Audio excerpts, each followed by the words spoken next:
नमस्कार, मैं हूं रुपेश श्रीवास्तव। आप देख रहे हैं भारत समाचार। इस समय हम अगर बात की जाए तो मिल्कीपुर क्षेत्र में मौजूद हैं, जो लेकर के मेरे साथ अगर बात की जाए तो यहाँ पर समाज पार्टी के जो यहाँ के सांसद हैं, जो अधीर प्रसाद जी मौजूद हैं। इनके पुत्र को चुनाव मैदान में उतारा गया है और भरोसा जताया गया है। इनसे बात करेंगे। कैसा माहौल है मिल्कीपुर का? मिल्कीपुर की जनता और लोग देवतुल्य मतदाता में अपार खुशी है। समाजवादी पार्टी के कार्यकर्ताओं में, नेताओं में और समर्थकों में अपार खुशी है और कम से कम हजारों लोग तो बधाई दे रहे हैं। हमने कहा भैया नए साल की बधाई तो दे चुके हो, कहीं नहीं जीत की बधाई। तो हमने कहा अभी तो चुनाव हुआ नहीं। तो चुनाव आयोग ने जो घोषणा किया है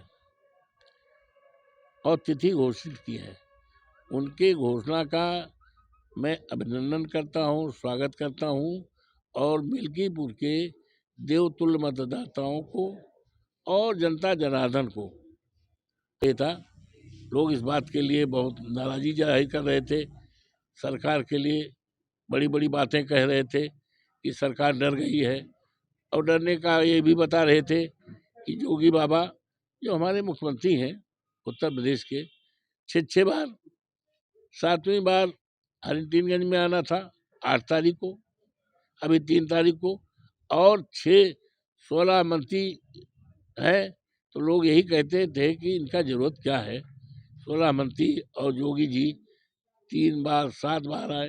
तो लोग यहाँ तक कहने लगे अरे भैया 7 बार आवे चाहे रोज पड़ा रहे, कोनो फर्क नहीं पड़े है, ओटवा हमें दिए के बाय बहुत दबाव करी है, बहुत इंतजाम करी है, पुलिस द्वारा सब कुछ, कोनो असर न पड़े, हम जितौबे जितौबे जितौबे। बात की जाएगा तो चुनाव तो अब शुरू हो गया है। अब प्रक्रिया अब शुरू हो गई चुनाव की, लेकिन आपका खास मुद्दा क्या होगा? किस मुद्दे पे चुनाव पे लड़ेंगे आप? समाजवादी पार्टी इंडिया गठबंधन का मुद्दा जगजाहिर है। कोई हमारे नए मुद्दे नहीं हैं।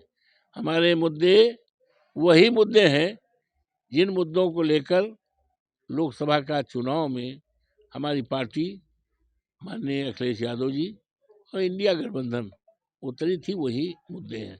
हाँ, ये लोकल चुनाव है, लोकल चुनाव है तो लोकल चुनाव में महंगाई तो है ही है। किसानों का सबसे जबरदस्त मुद्दा है। किसानों की रात इतनी ठंडक है, खेत में बीत रही है, काहे तई किसानों से खेती बचाने के लिए साढ़ खेती भी करते हैं, जान भी लेते हैं। 50-55 लोगों को जान ले लिया है। हम यही नहीं कह रहे हैं, हम विधानसभा में भी माननीय योगी जी नेता सदन के रूप में बैठे थे, उनके सामने रखा था। जैसे मंत्रियों को उतारा गया है, बीजेपी ने उतारा है, खुद मुख्यमंत्री यहाँ पर लगे हैं। आपके यहाँ से कौन कौन आने का आप ये बताओ भाई, आप तो समझदार हो और आप तो लोकसभा के चुनाव भी कवर किए हो। देखिए जो मंत्री आए हैं, ज़्यादातर तो ऐसे मंत्री आए हैं जो अपने चुनाव में हारे हैं लोकसभा में। आप दूर न जाओ, दूर नहीं ले जाना चाहते।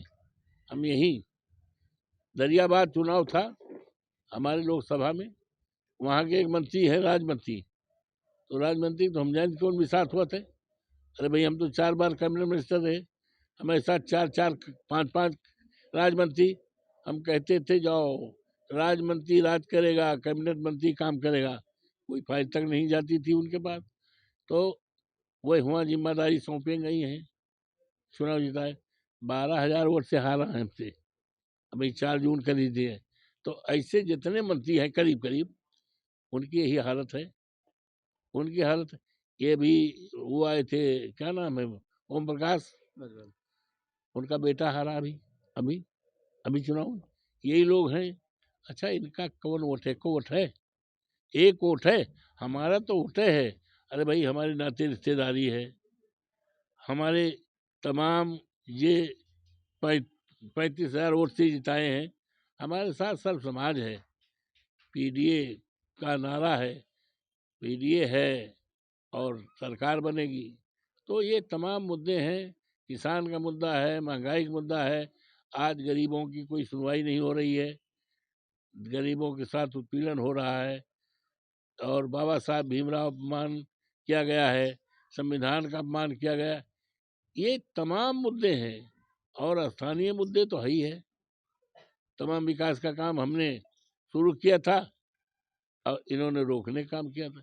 ये तमाम ज्वलंत मुद्दे हैं जिन मुद्दों से मैं लगातार रूबरू होता रहता हूँ, उनके बीच में रहता हूँ। यही सारे मुद्दे हैं और हमें विश्वास देवतुल्य जनता पे है, देवतुल्य मतदाताओं पे है, जनता जनार्दन पे है, जिन्होंने मुझे चुनाव जिताकर लोकसभा में सारे देश दुनिया में आज इनका सम्मान बढ़ रहा है। उसी तरह से मेरा बेटा अजीत प्रसाद बहुत बड़े वोटों से जीतेगा और ये जीत जो है ये पूरे देश में एक इतिहास कायम करेगा और बदलाव का रास्ता प्रशस्त करेगा। और 27 में जब चुनाव होगा तो समाजवादी पार्टी पीडीए की सरकार माननीय अखिलेश यादव जी के नेतृत्व में इंडिया गठबंधन की सरकार 27 में बनेगी और तभी इस प्रदेश से महंगाई दूर होगी, तभी इस प्रदेश के नौजवानों को रोजगार मिलेगा, तभी किसान खुशहाल होगा। ये तमाम सब मुद्दे हैं और ये मुद्दे भारतीय जनता पार्टी को इस मिल्कीपुर चुनाव में बहुत महंगा पड़ेगा, बहुत महंगा पड़ेगा। और एक नहीं, दो नहीं, 4 रोज आवे इसका कोई मतलब नहीं। मैथमेटिक का सिद्धांत है, 0 + 0 + 0 + 0 + 0 = 0। तो इनके आने कोई मतलब नहीं। चुनाव एक ऐतिहासिक चुनाव होगा और यहाँ के लोग इनको इतिहास में